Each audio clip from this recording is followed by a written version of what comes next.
Alright, today we're talking about John F. Kennedy and his presidency. Kennedy comes from a really wealthy family of Irish Catholics. His father has been an ambassador. His brother died in World War II, and John F. Kennedy becomes something of a war hero from World War II. When he comes home from the war, what he really wants to do is be a writer, and he is going to work on a book called Profiles in Courage. But his father doesn't think that being a writer is a good career, so his father is going to push him into politics. Kennedy is going to become a senator from Massachusetts, and then in 1960, his father is going to push him to run for president. When Kennedy is running for president in 1960, he doesn't actually expect to win the Democratic nomination. He's more running in the way that Roosevelt did in 1928 to get some name recognition, to get people outside of his part of the country to know him, but he doesn't really expect to win. But what happened in the Democratic primary is that there were two conservative Democrats and then one liberal Democrat, and that's going to be Kennedy. Since the conservative Democrats split their vote, the liberal Democrat won. So in 1960, when he wins the Democratic nomination, he can't then say, oh, I was just pretending, I actually want to run in 4 years, I'm not ready for this yet. So now he's going to be the Democratic nominee and he's got to run. When Kennedy begins looking for a vice presidential candidate, he's going to make a list of the people that he would like to run with and who he thinks would work well with him. But the most prominent Democrat in national politics is Lyndon B. Johnson from Texas. Lyndon B. Johnson is the Senate Majority Leader. Nothing gets passed through the Senate without Johnson saying that it's okay. He really has a tight rein on the Senate. So out of politeness, Kennedy is going to ask Johnson if he'd like to be the vice president. Kennedy and his entire team expect that Johnson will say no. We've talked about this before, but the vice presidency is kind of a go-nowhere, do-nothing job. Why would Lyndon Johnson give up being Senate Majority Leader to become vice president? When Johnson gets the offer, he's going to talk it over with one of his mentors, Sam Rayburn, also of Texas, and he decides that he's going to accept. So now Kennedy's kind of stuck. He didn't think Johnson was going to say yes. It would be incredibly rude to withdraw the offer. So now Kennedy is stuck with Johnson. The reason that Johnson says yes, when he's talking to Sam Rayburn, he says, I've done the math. 1 in 4 presidents dies in office, and I'm a betting man. So Johnson really thinks his only chance to become president is through being vice president and the president dying. Now, looking back, that looks really bad, and I'm sure Johnson felt really bad about saying it, but Johnson wasn't talking about an assassination. Kennedy has been in the Senate, and Johnson has known him for a while. Johnson knows, even though most Americans don't, that Kennedy has Addison's disease. So Johnson just doesn't think that Kennedy is healthy enough to survive for another 4 years. Johnson's thinking that he'll become the vice president, Kennedy will become president, he'll get sick, he'll die, and then Johnson will become president. These are two men that really, really dislike each other. This is not warm and fuzzy feelings between the president and vice president. When Kennedy would get heckled on the campaign trail, he would very much keep his composure, would be very stoic about it. When Johnson gets heckled, he's going to fight back. So that's what you're seeing here in this picture. Somebody has heckled Johnson, and Johnson is lashing out, and you can almost just see on Kennedy's face, like, this is happening again. Kennedy's trying to pull Johnson back in. Kennedy is running against Richard Nixon as the candidate for the Republican Party, and so we're going to have two central issues that developed during the 1960 campaign. The first issue for Kennedy is his age. Kennedy is fairly young. Even people who are very prominent in the Democratic Party, like Eleanor Roosevelt, said things like, I like Kennedy, I think at some point he'll be a good president, but right now he's too young for the job. So age is a very, very important component here. The other thing that becomes very important is his Catholicism. Now I know in 2020 that a Catholic president would be no big deal to us, but in 1960 we never had a Catholic president. And we are not a majority Catholic country. So we're very concerned that if the president is a Catholic, he might take his direction from the Pope. Or he might allow the Pope to invade the United States. These concerns seem really silly to us today, but people were very, very concerned in 1960. Kennedy's wife is Jackie Kennedy, and Jackie's going to say at some point, I don't even understand what the big deal is, John's not even a good Catholic. He doesn't go to Mass all that often, he never goes to confession. This isn't a major concern. In one way, though, his Catholicism actually is a benefit for Kennedy, because Kennedy and Johnson are going to launch the Viva Kennedy campaign. So I know in 2020 this campaign poster looks probably a little bit racist. But in 1960, no national candidate had ever reached out to the Hispanic population before. And so the Viva Kennedy campaign is a way to reach out from Kennedy to the Hispanic population. And the thing that they have in common is that they're Catholics. Hispanic Catholics are being discriminated against in the South in 1960, and Kennedy is able to show that in the late 1800s, Irish Catholics were discriminated against. So he's trying to pull in these common threads and show that he is very much just like them. The Viva Kennedy campaign is successful because it's the first major party initiative that tries to connect Hispanic voters to one of the parties. And of course, it's particularly effective in Texas. Just like Eisenhower, Kennedy is also going to use a series of television commercials. So again, I want you to watch one of these and pay attention to any issues that you might see pop up. This again is going to feel more like a jingle than it really does feel like a campaign commercial.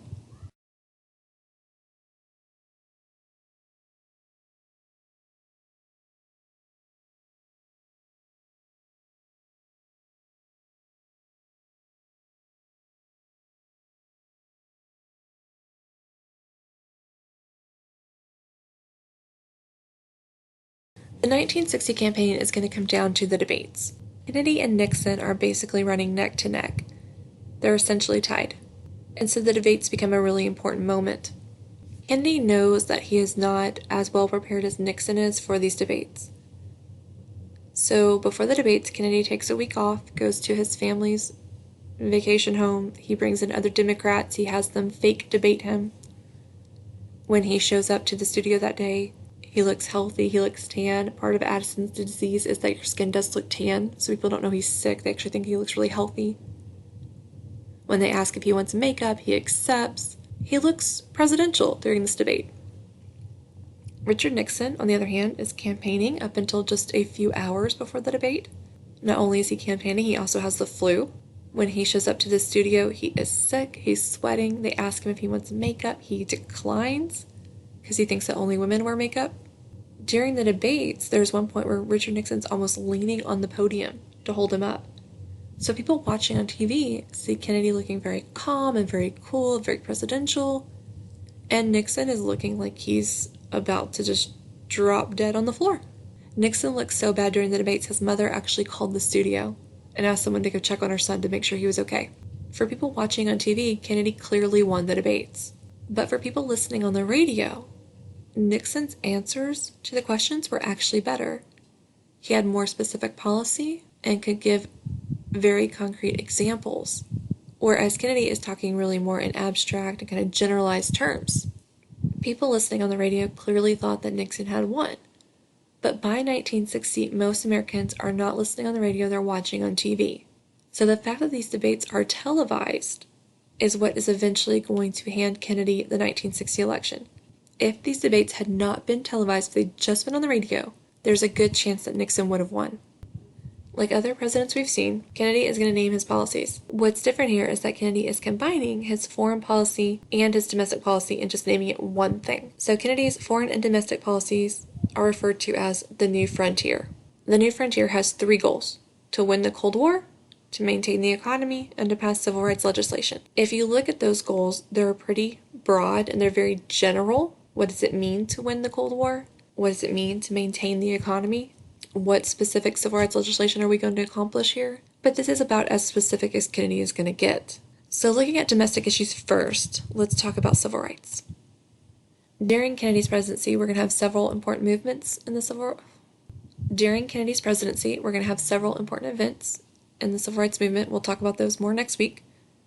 But just to name a few, we have the start of SNCC, we have the March on Washington, we have a couple of prominent assassinations, and we also have the Freedom Riders. Kennedy campaigned on the idea that he was going to pass civil rights legislation.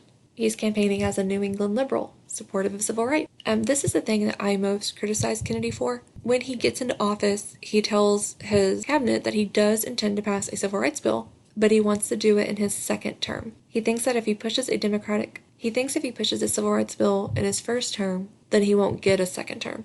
When the March on Washington happened, Kennedy is invited to come by Dr. Martin Luther King, but rather than going, Kennedy actually leaves town so that no one will associate him with this march. We'll talk about this more when we get to the civil rights movement next week, but as a whole, Kennedy, once he's in office, is not as supportive of this movement as he said he was going to be. Because this is the Cold War, it really is more important that we look at somebody's foreign policy and see how that is playing out. So in 1961, just a little bit after Kennedy is inaugurated into office, we are going to see the Bay of Pigs invasion. So on this map, you see the Bay of Pigs there in blue, and you can see that it is sort of catty-corner to Havana. The plan is that we're going to have a group of ex-Cubans trained by the CIA and dropped off in Cuba, and that these 1,500 ex-Cubans will then be able to march to Havana and overthrow the communist government of Cuba. This plan is developed under Eisenhower's presidency, and it's left when he leaves for Kennedy. So we know that Eisenhower used the CIA extensively, and we know that Eisenhower is very well trained militarily. So if Eisenhower didn't use this plan when he was in office, that should tell you it's a bad plan. But instead, Kennedy thinks this is a good plan, and he's going to go ahead and authorize it to happen. The CIA begins training those ex-Cubans out of Miami, and this is a pretty poorly kept secret. The New York Times Miami branch actually finds out about this, and they flew reporters to the White House to try to talk Kennedy out of it. They tried to explain to him all the reasons that this would not work. But Kennedy is going to believe his experts, and so he is going to go ahead and launch the Bay of Pigs invasion. Pretty much immediately, the men are captured. They have American weapons on them. It's very clear that they all came from the United States, and they're put in a Cuban prison. This is essentially our fault that these men are in prison, so we end up spending about $53 million to get them back to the United States. So that was Kennedy's first foreign policy event, and not only was it embarrassing and a failure, it was also very expensive. Over the summer of '61, the Soviet Union is going to start building the Berlin Wall. The wall is built to divide East and West Berlin because you had a lot of professionals going from East Berlin to West Berlin, and then from there flying out of the Soviet Union. So if you were a scientist, a doctor, a lawyer, you could leave communism and come to capitalism and make a lot more money. The wall is going to prevent that from happening. Kennedy doesn't like that the wall is being built, but he also isn't willing to start a war over it. So instead he's going to do a speaking tour in Europe, and he ends at the Berlin Wall. And this is going to end up being a high point for Kennedy's foreign policy. When he gets to Berlin, he's going to make a speech, and he says that we're with the people of Berlin, we will support the people of Berlin, and he closes the speech with saying, Ich bin ein Berliner, today I'm a Berliner. If you guys think back to 9/11, Giuliani gave a speech and he said, today we are all New Yorkers. It's kind of the same idea, like we're standing with you, we support you. So this was seen as a good job done by Kennedy. Now it doesn't make up for the Bay of Pigs, but at least it seems like he's getting a little bit better. About a year later, in October of 1962, we're going to have the Cuban Missile Crisis. We've been flying missions over Cuba, and we can see that they're starting to build something, and it's big. We don't exactly know what it is. We keep flying over it, and eventually we come to realize that it's a missile silo. What's happening is that the Soviet Union is building a missile silo in Cuba. If missiles were launched from Cuba, they would reach Washington, D.C. in about 13 minutes. We see this, of course, as a huge threat to our national security. From the Soviet Union's point of view, this is tit for tat. The United States has missile silos in Turkey, and from Turkey we can hit Moscow in about 15 minutes. So they basically see it as 1 for 1. It's fair. In most cases where there is a crisis like this, presidents do call their experts, they call their cabinet, they bring everybody together to discuss, and that's what Kennedy is going to do here. I want to show you guys a couple of pictures of the Cuban Missile Crisis because I want to show you the amount of stress that Kennedy is under. In this picture, you're seeing somebody who is not super confident about what he wants to do. In this picture, you see Kennedy talking to his brother, Bobby Kennedy, who was our Attorney General, and again, lots of closed-off body language, a lot of stress. What Kennedy decides to do in this case is really interesting, and it's not what most presidents would have done. This is something we do give Kennedy a lot of credit for. Kennedy is going to go on television, and he tells Americans they should be prepared for World War III. He tells them that we should expect to be bombed. Schools close, work closes, colleges close, people go back to their homes, everyone is with their families. It's a very tense moment in American history, and we do have several protests, and I think usually you would see signs like, Go USA, we're #1, America strong, that kind of thing. But look at these signs. These signs are talking about peace. They're telling Kennedy to be careful, to think it through, to watch what he does. So I think that this shows Americans don't have a whole lot of confidence in Kennedy at this moment. I like this cartoon because you've got Khrushchev and Kennedy Everyone's sitting on a bomb, and it's just who's going to crack first. The Cuban Missile Crisis is one of the only times during the Cold War where we actually have the President of the United States and the Premier of the Soviet Union negotiating one-to-one, trying to figure this out. So the end agreement for the Cuban Missile Crisis is that we will take down our missiles in Turkey if the Soviet Union does not complete the silo in Cuba. So again, it's going to be fair. It's 1-for-1. So the Cuban Missile Crisis is the high point for Kennedy's foreign policy. And this is where we start to put a little bit trust back into Kennedy. Okay, one more thing I want to point out about Kennedy before we move on to the assassination. Kennedy is killed in November of 1963, and then Lyndon Johnson's going to become president. The thing that Lyndon Johnson is going to be most heavily criticized is, quote-unquote, not following the Kennedy plan in Vietnam. But I want you to know that that is a completely unfair criticism. In January of 1963, there's a battle in Vietnam called the Battle of Ot Bac. Our American forces with the South Vietnamese forces outnumbered the North Vietnamese 10-1. So it should have been an easy battle. Instead, it's a really embarrassing defeat. After that battle, there are 3 Vietnamese generals who send messages to the White House explaining that the reason that they lost is because President Diem of South Vietnam is not using all the money that the Americans are sending him to fund the army. So there are South Vietnamese troops that are going into battle with guns and no bullets. Those generals are going to ask for permission to remove Diem. Diem is Western educated, he is a Catholic, he speaks French. We are supporting him in Vietnam because he is essentially a Westerner. When those generals asked to remove Diem, it takes a while, but in the fall of 1963, Kennedy approves that request. He signals to those generals that they can remove Diem. Now, when Kennedy says remove, he thinks jailed, deported, removed from power. When those 3 generals said remove Diem, they meant assassinate. So on November 2nd of 1963, those generals are going to assassinate Ngo Dinh Diem, the president of South Vietnam, and his family. So Kennedy accidentally okayed the assassination of another Catholic world leader. While Diem wasn't a good president and he wasn't somebody that we probably should have been supporting, at least when he was there we knew who was in charge. Once Diem is killed, each of those 3 generals think that they're going to become the next president of South Vietnam. And so they spend the next 18 months killing each other off. So this is not to say that Diem was a good leader. So when we talk about Johnson not following the Kennedy plan in Vietnam, there is no Kennedy plan in Vietnam. Kennedy has accidentally ordered the assassination of a president, and then when it's carried out, we don't really know who's in charge anymore.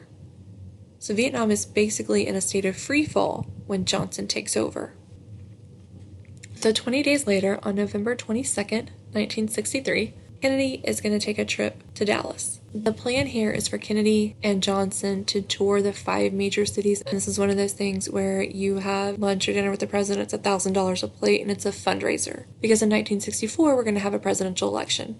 And again, Kennedy has not been super popular up until this point. So Kennedy goes to Fort Worth, and then the next day, November 22nd, goes to Dallas. The plan is for Kennedy and Governor Connolly and his wife Nellie to be in one car, and then the Johnsons are going to be in the car behind them. The way that this is done in 1963, we would never do this today. So Kennedy is in an open car without immediate Secret Service protection. That's on Kennedy's orders. He calls them the Goon Squad. He doesn't like them to be too close to him. The route the car takes was printed in the Dallas Morning News, and the Secret Service has not done a sweep of the buildings.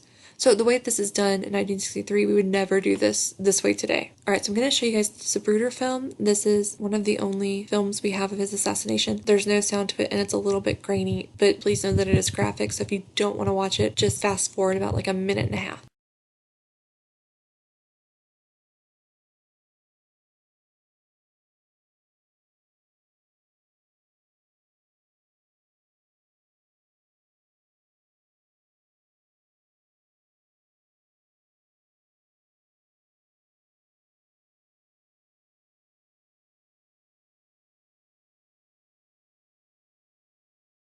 So as you can see from that film, Kennedy really has no chance of survival when he's shot. But they do take him to Parkland Memorial Hospital. There is an attempt to save his life. It is unsuccessful. Jackie is going to tell the doctors that he cannot die without getting last rites. So what we now know is that his death certificate is wrong. The doctors realize he has died, but they did not write down the time of death until after a priest could get there, because they wanted to spare Jackie the knowledge that her husband hadn't gotten last rites. And then the Secret Service is going to take the body and they go back to Air Force One. At this point, we don't know who killed Kennedy. We don't know if it was Cuba, if it's a lone gunman, if it's the Russians, and so very likely we could be at war. So in today's world, we have the 25th Amendment, which is passed because of the Kennedy assassination. That says if the president is dead or incapacitated, that the vice president immediately would assume all powers of the president. But that is not true in 1963. We don't have that amendment yet. So if we're at war, we don't have a commander-in-chief unless Johnson is going to be sworn in immediately. So this is later seen as kind of tacky by Johnson, that he didn't just wait to get to Washington, D.C. to be sworn in. But there is a reason for him doing this. So before the plane takes off, Johnson is going to demand to take the oath of office. And what you're seeing here in this picture is LBJ being sworn in. We have a lot of interesting things happening here in this picture. So Johnson's the first president sworn in his home state. He is sworn in using a Catholic prayer book, not a Bible, because nobody could find a Bible on the plane. He is sworn in by a female judge, Sarah Hughes, because it's the first federal judge they can find. And if you look at the picture, he's standing next to Jackie, not his wife. His wife, Claudia Ladybird Johnson, is in white, kind of behind him. Johnson's people asked Jackie if she would mind being in the picture, and she just sort of nods. So they put her in this picture. If you guys look at her face, you can see that she is in a state of shock. At this point, she's basically a human prop. But they put her there so it looks like she is supporting Johnson taking over this new role. Now, the one thing I will criticize Johnson for here is that everyone is there, he's ready to take the oath of office, but he won't do it until a photographer shows up. He wants this moment recorded because he wants it to look like he has Jackie's approval in taking over in this role. The person who assassinated Kennedy, we come to find out, is not a Cuban, it's not a Russian, it's not acting on behalf of any other country. It's Lee Harvey Oswald. Now, you don't have to believe me, you don't have to agree with this, but for the purposes of our test, when it asks you who assassinated Kennedy, you're going to put Lee Harvey Oswald. Oswald is arrested, and he's going to be moved to a more secure jail, and while they're moving Oswald, he is shot and killed by a man named Jack Ruby. So there's all sorts of conspiracy theories and holes you can go down, but for the purposes of our test, the person who killed Kennedy is Lee Harvey Oswald. What you're seeing here is Jackie and then her son Jack, who is saluting the coffin as it goes by, and the Kennedy brothers are behind him. This is one of the pictures that's front page in the newspaper for the funeral, and polling around this time indicates that Kennedy, after he's shot and killed, has a 92% approval rating. So we have this misremembering of Kennedy as being very popular, being a president who got a lot accomplished, but when you look at the facts of the case, it's just not true. A lot of what we credit Kennedy with is actually going to be because of Johnson, and we'll talk about that next time.